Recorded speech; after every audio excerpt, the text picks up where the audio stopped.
Hello, everyone. Welcome back to Simple Spoken English.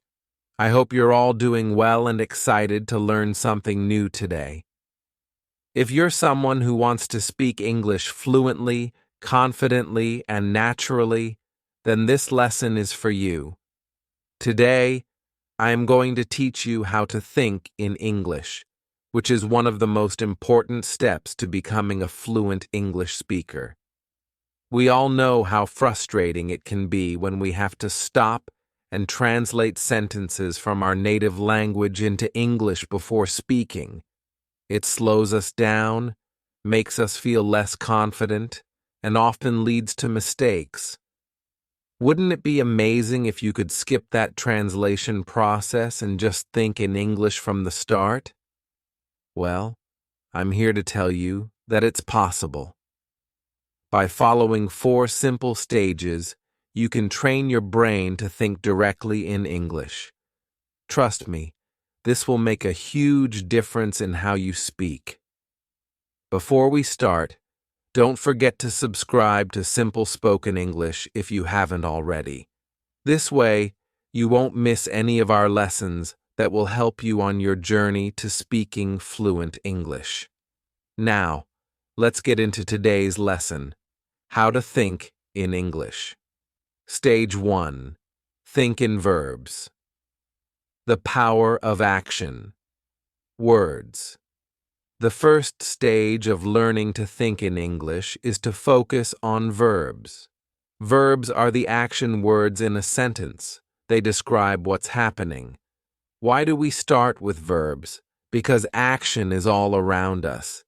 If we can think about what's happening in English, we can start forming sentences in our heads more quickly. Let's take an example. Imagine you are walking through New York City, specifically in Central Park.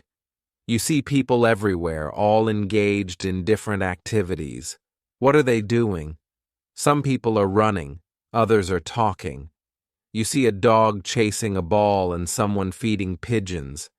These actions are described using verbs: run, talk, chase, feed.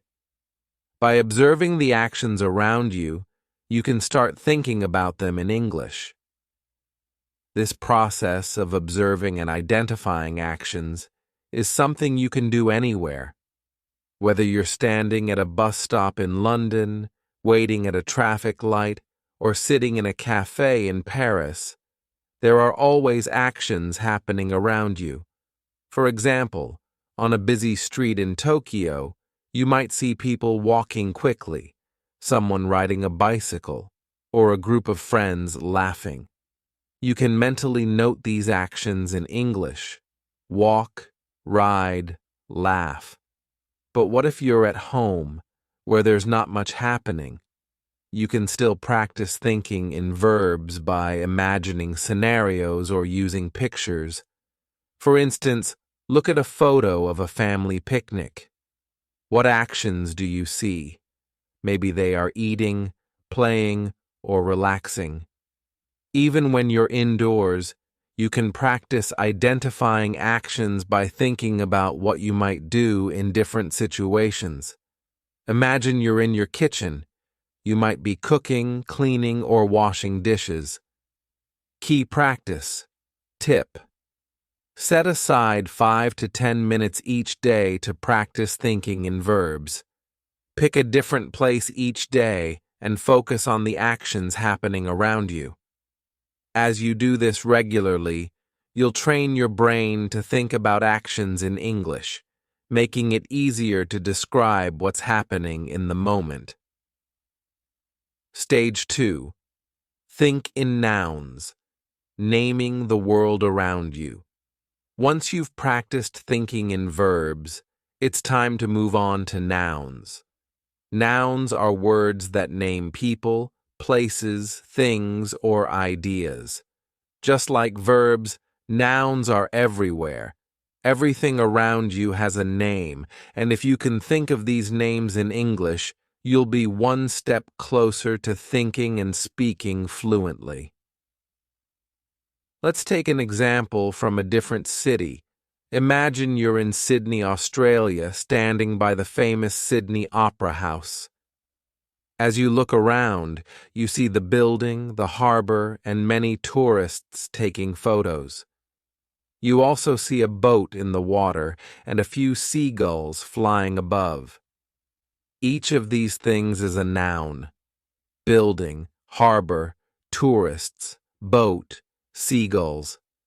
It's important to practice thinking in nouns wherever you are.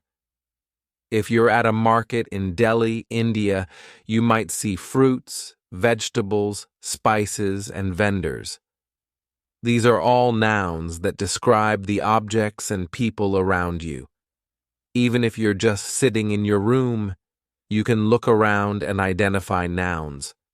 For example, you might see a table, chair, book, and laptop. Another great way to practice thinking in nouns is to describe what you're carrying with you. What's in your bag? Maybe you have a phone, some keys, and a wallet. If you practice naming these objects in English, it will soon become second nature. Over time, this will help you think faster and more clearly in English. Key practice tip: spend a few minutes each day identifying nouns in your surroundings. Whether you're indoors or outdoors, challenge yourself to name as many objects as possible in English. Naming the objects around you in English, whether you're outside, at home, or even traveling, challenge yourself to identify everything in English. For instance, if you're visiting Barcelona, Spain, look around and name things like buildings, bicycles, cafes, and tourists. The more you practice this, the more your brain will automatically think in English. Stage 3.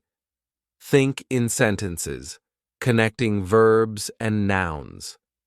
Once you're comfortable thinking in verbs and nouns, it's time to move on to the next step: thinking in sentences. This is where you start putting verbs and nouns together to describe what's happening around you in full sentences. At this stage, it's important to start simple. Don't worry about making long, complicated sentences. Just focus on creating short, clear sentences that describe what you see. For example, if you're in Cape Town, South Africa, looking at Table Mountain, you might say, "The tourists are climbing the mountain. The sun is shining. The wind is blowing."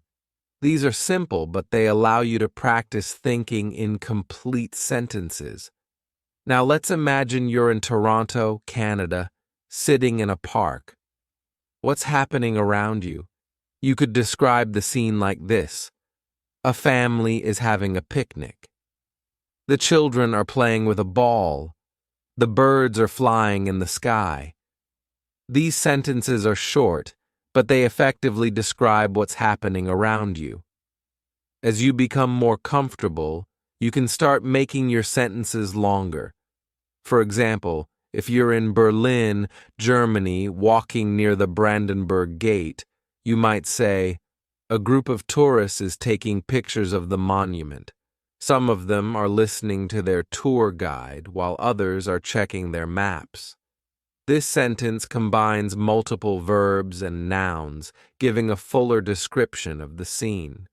The goal here is to get used to thinking in sentences instead of just words. This will help you when you're speaking, as you won't have to stop and think about each individual word. Your brain will automatically form sentences in English. Key practice. Tip: every day, take 10 to 15 minutes to describe your surroundings in sentences. Whether you're at home, in the office, or walking through a new city, try to form complete sentences in your head that describe what's happening.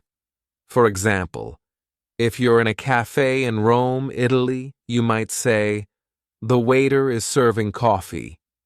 Two friends are chatting at the next table. A couple is reading a menu. This practice will make thinking in English much more natural. Stage 4. Think in paragraphs, bringing it all together. The final stage is to move from thinking in sentences to thinking in paragraphs. This means describing everything around you in more detail, telling a full story, or creating a vivid picture of the scene. Imagine you're visiting the Great Wall of China. Here's how you might describe it in a paragraph. I'm standing on the Great Wall, and the view is incredible. The mountains stretch out as far as I can see, and the wall winds its way across the landscape. There are tourists all around me, taking pictures and walking along the wall. I can hear people speaking in different languages, and there's a cool breeze blowing through the air. The steps are steep, and the stone is worn from centuries of use. In this paragraph, you've combined everything: verbs, walking, speaking, nouns, tourists, mountains, wall, and sentences to create a full description of the scene. By practicing this, you'll start thinking in English more naturally. You won't just form short sentences. You'll be able to describe things in full detail. Let's take another example. Imagine you're walking through a bustling market in Istanbul, Turkey. You might describe the scene like this. The market is filled with people, all busy shopping and bargaining with the vendors. I can smell the spices in the air, and the bright colors of the rugs and textiles catch my eye. A man is selling tea from a cart, and groups of tourists are taking photos. The sound of people talking and laughing fills the air, and the atmosphere is lively and energetic. When you practice thinking in paragraphs like this, you are training your brain to describe events and scenes in full detail without stopping to translate from your native language. This stage is essential because it helps you not only think in English, but also express your thoughts in a more coherent and fluent way. By focusing on forming paragraphs, you can talk more naturally and at length, which is key when you're aiming for fluency. Let's take one more example to practice. Imagine you're sitting in a cozy cafe in Amsterdam, Netherlands. Here's how you might describe the scene in a paragraph. I'm sitting at a small table by the window, sipping my coffee. The cafe is warm and inviting, with soft music playing in the background. Outside, I can see people riding their bicycles along the canal. The sky is cloudy, and it looks like it might rain soon. Inside, a few people are reading books, and a couple is chatting quietly over their breakfast. The smell of freshly baked bread fills the air, and the atmosphere is calm and peaceful. In this paragraph, you've combined all the elements, verbs, nouns, and sentences, to create a vivid description of the scene. By practicing this regularly, you'll improve your ability to think in English and express yourself more fluently and naturally. The elements, verbs, nouns, and sentences combine to create a vivid picture of the scene. This is the final stage of thinking in English, where you can describe situations in detail just as you would in your native language. Take a few minutes to describe your day in a paragraph. Start from the moment you woke up and think about everything that happened. What did you do? Where did you go? Who did you meet? Try to describe it all in English. For example, today was a busy day. I woke up early and went for a walk in the park. The weather was nice, and I saw a lot of people exercising. After that, I had breakfast at a small cafe. I ordered a cappuccino and a croissant. Later, I went to work and had a meeting with my team. We discussed our new project, and everyone had great ideas. In the evening, I met a friend for dinner at a restaurant. We had a great time catching up and talking about our week. This type of daily practice will not only help you think in English, but also improve your ability to recall and describe events in detail. Putting it all together, achieving fluency. Through practice. By now, you should have a clear understanding of the 4 stages of thinking in English. Think in verbs. Focus on action words and describe what is happening around you. 2. Think in nouns. Name the people, places, and things you see in your surroundings. 3. Think in sentences. Combine verbs and nouns to form short, simple sentences. 4. Think in paragraphs. Bring everything together to create detailed descriptions of scenes and events.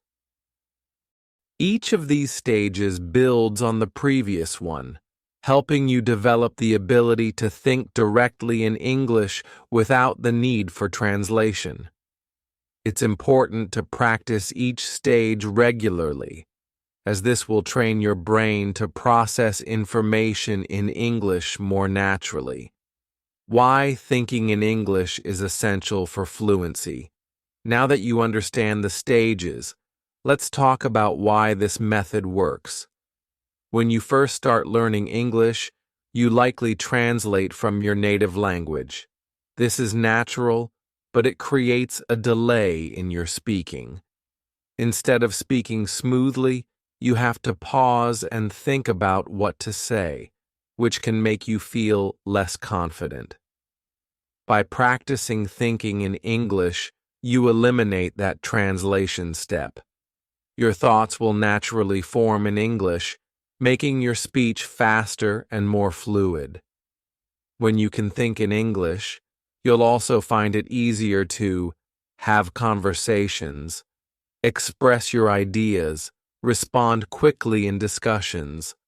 For example, imagine you're at a job interview in London and the interviewer asks you to describe a challenging situation you faced at work. If you're thinking in your native language, you might need a moment to translate your thoughts into English. But if you've trained yourself to think in English, you can respond immediately and confidently without hesitation. The same goes for everyday conversations. Whether you're chatting with friends, giving a presentation, or even ordering food at a restaurant, being able to think in English will make the process much smoother. Practical exercises to help you think in English. Now that you've learned the 4 stages, here are some practical exercises to improve your ability to think in English. 1. Daily observations. Spend 10 to 15 minutes each day observing your surroundings and describing them in English. Whether you're on the bus, at the park, or walking through your neighborhood, challenge yourself to describe everything you see using verbs, nouns, and sentences. 2.2. Picture descriptions. Find a photo from a magazine, website, or your own photo album. Look at the picture closely and describe everything you see in English. For example, if you're looking at a picture of a beach, you could say, "The sand is white and the water is crystal clear. People are lying on the beach, sunbathing, while children are building sandcastles. A few surfers are riding the waves, and there's a small cafe nearby where people are enjoying cold drinks." By incorporating these exercises into your daily routine, You'll gradually train your brain to think in English and improve your fluency. The water is crystal clear. There are a few people swimming, and some children are building a sandcastle. In the distance, I can see a boat sailing on the horizon. A. Write a journal. At the end of each day, write a short journal entry in English. Start by describing what you did that day, where you went, and who you met. As you practice, try to include more details in your descriptions. B. Talk to yourself. If you don't have anyone to practice speaking English with, you can practice by talking to yourself. Pick a topic and try to talk about it for a few minutes. For example, you could describe your favorite movie, explain how to make your favorite dish, or talk about your plans for the weekend. C. Set language challenges. Challenge yourself to think in English for short periods throughout the day. For example, set a timer for 5 minutes and commit to thinking only in English during that time. Gradually increase the time as you become more comfortable. Final thoughts. The road to fluency. Learning to think in English is a journey, and it requires patience and practice. The more you engage with the language, the more natural it will feel to think, speak, and express yourself in English. By following the 4 stages, verbs, nouns, sentences, and paragraphs, you'll build a strong foundation for fluency. Remember, the key to success is consistency. Practice every day, even if it's just for a few minutes, and you'll see improvement over time. It's normal to make mistakes along the way, but don't let that discourage you. Every mistake is an opportunity to learn and grow. So, are you ready to take the next step on your English learning journey? Start practicing today, and soon you'll be thinking in English like a native speaker. Thank you for joining me in today's lesson on simple spoken English. Don't forget to like this video, subscribe to our channel, and hit the notification bell so you won't miss any of our upcoming lessons. Keep practicing, stay curious, and I'll see you in the next lesson.